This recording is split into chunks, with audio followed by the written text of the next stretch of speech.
Hey YouTube friends, hope you're all staying safe out there. I'm back in the shop and working away on this awesome, haven't yet to be named yet, prototype type stop bar tailpiece, 24 fret, 25.5-inch scale, fully hollow body guitar. So where I left you at last time was doing a fret level and dress. Frets have been leveled, dressed, that was done in that video. They've been sanded up to now 1200 grit sandpaper and just lightly cleaned off. And what I'm going to do next is bring it over here to the buffer, and on this darker looking wheel here, this is where I polish frets. I use this buffing compound. It's good for buffing hard finishes and metals. And yeah, we'll go ahead and buff the ebony board and the frets. That'll get this from a very nice shine and scratch-free appearance all the way up to a nice bright luster, and help protect those frets in the future from any wear, because each little nick or imperfection becomes a point where that string can wear the fret. And if you do a great job of polishing those, not only are they super comfortable on your fingers and your hands while you play, but they're also going to last.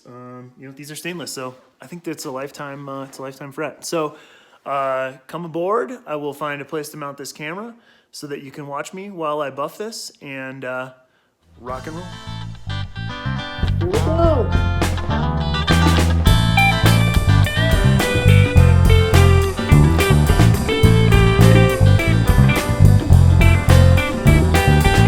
Face down, lying in the street, slipped off the smooth concrete, trying to walk, trying to roll, flipped into a ninja roll.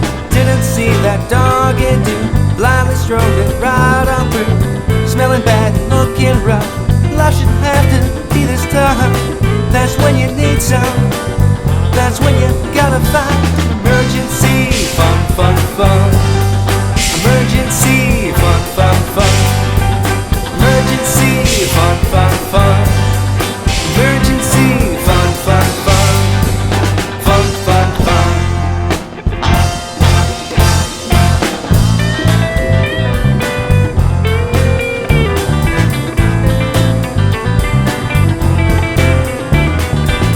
It may seem like a simple thing, but sometimes it can sting.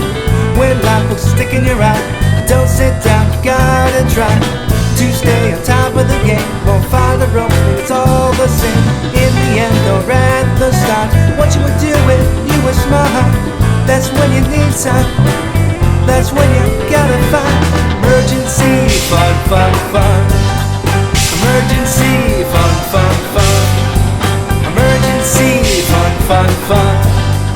Emergency, fun, fun, fun. Fun, fun, fun.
Let's see what we've got.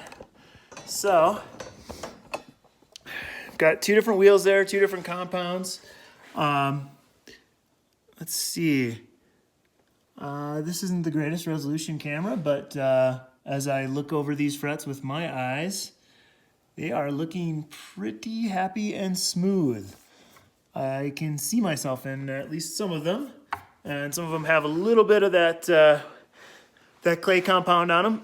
I'll clean that up. Then I will use a little light linseed oil and lightly rub that into this fretboard just to keep it hydrated. Seal that wood just slightly. Really no material build on that, but just enough to kind of seal it and make it pop, look nice and dark black. Yeah, and then we're on to, I believe the next thing I was planning on doing was putting on the tuners, and then we can build a nut for this thing, and I'll bring you along for as much of the ride as I can.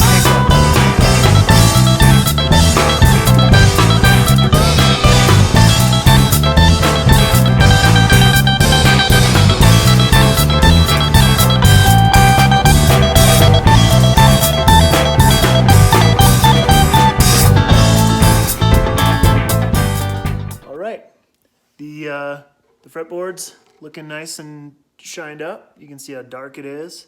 You can see that in the time lapse, how it went from kind of a pale black to a really nice deep dark black.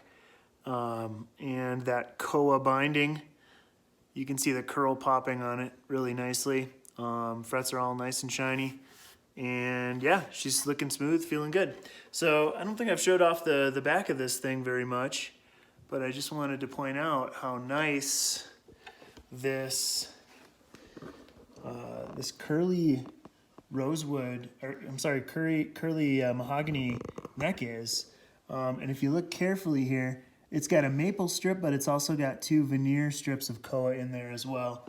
And it's pretty sweet looking deal. So I'm gonna put a little of this Stumac preservation polish on there. This stuff's awesome, and it won't give you problems in the future because it doesn't have any silicone in it or anything like that. Yeah, puts a nice little polish on the guitar, and then flip it over, throw a nut in there, and or get some tuners on, and awesome.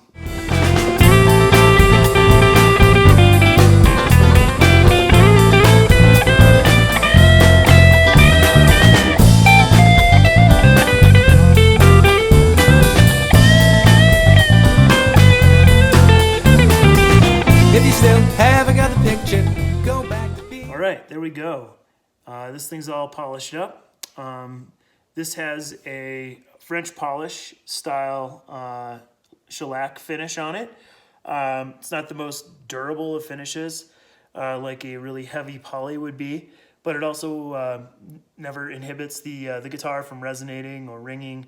A lot of people, you know, you'll see classical guitars finished in this, and it's really popular with a lot of tone files. I like it because it doesn't present a risk to me as a builder because it's non-toxic, and I really don't like working with the toxic finishes. I also like it because it feels really nice to the touch. There's just a little bit of open pore here and there, so you can really feel and sense the nature of the wood. And finally, it's super easy to touch up if there's ever a need in the future. You can just put a little shellac on a rag, or any luthier is able to do that. And it's super easy to touch up if ever it should need to be in the future. I just wanted to mention this lace wood. I think it kind of speaks for itself, but you can kind of see where some of the pieces come together. This is all made out of one big solid billet of it. But I just love the looks of this thing. And I almost like the fact that you can see kind of where the joinery comes together. Looks really cool. This was the first time I did a guitar of this style. Like I've mentioned a couple times, this is a prototype, but really pleased with it and can't wait to get it strung up and see what it sounds like.